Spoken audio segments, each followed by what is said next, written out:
सपा अध्यक्ष अखिलेश यादव ने शनिवार को पार्टी कार्यालय में 7 वर्षीय खजांची का जन्मदिन मनाया और सभी के सामने केक काटा। उन्होंने कहा कि नोटबंदी से काला धन खत्म होने की बात कही गई थी। 7 साल बाद हालात सभी के सामने हैं। उन्होंने कहा कि 15 लाख करोड़ रुपए का कॉरपोरेट फ्रॉड हुआ था, उसकी भरपाई के लिए नोटबंदी की गई थी। उन्होंने कहा कि इसके जरिए भाजपा ने गरीबों का पैसा अमीरों की तिजोरी में भर दिया।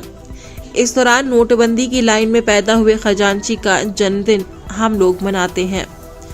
आज जो खजांची बड़ा हो गया है और बोलने लगा है, उसके बुरे और परेशानी के दिनों में सपा ने उसका साथ दिया। आज हम खजांची को बधाई देते हैं, शुभकामनाएं देते हैं। आज वो बड़ा हो गया है। जब हम लोग पहली बार मिले थे, मैं पहली बार जब उससे मिला था तो उसे बोलना भी नहीं आता था। आज वो पढ़ने लगा है। जब मैं पहली बार मिला था उसका पहनावा ऐसा नहीं था, लेकिन आज पहनावा भी बदल गया है।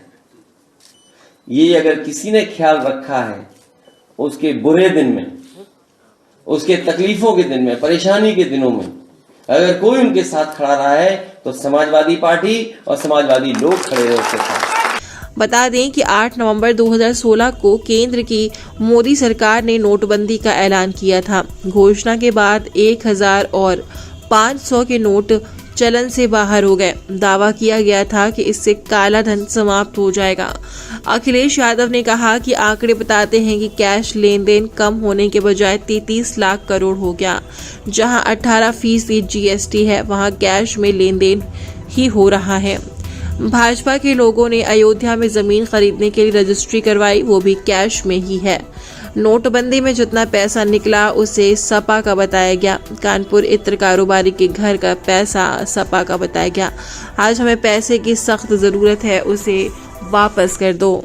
आंकड़े आते हैं कि हमारा कैश ट्रांजैक्शन मार्केट में कम होगा, लेकिन जो आंकड़े बता रहे हैं वो 33 लाख करोड़ रुपया अभी मार्केट में है जो कैश ट्रांजैक्शन चल रहा है।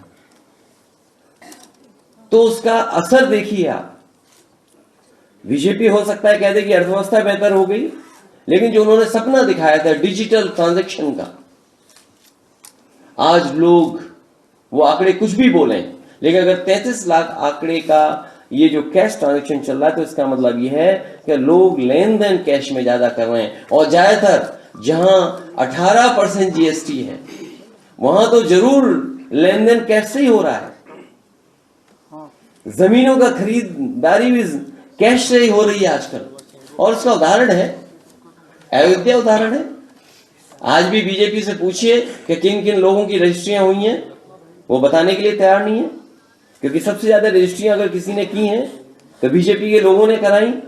वो आपको समय याद होगा जिस समय हमने किस तरह की लूट भ्रष्टाचार देखा था कि कुछ ही मिनटों में, कुछ ही समय में रजिस्ट्री इधर से उधर हो गई और कितना मुनाफा किसी ने कमा लिया।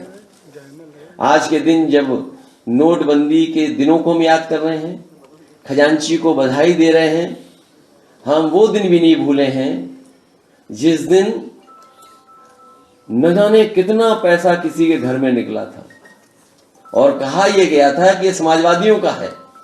तो इसलिए मैं बीजेपी से कहूंगा कम से कम जो पैसा हमारा बताया था हम समाजवादियों को वापस कर दो, हमें बहुत जरूरत है।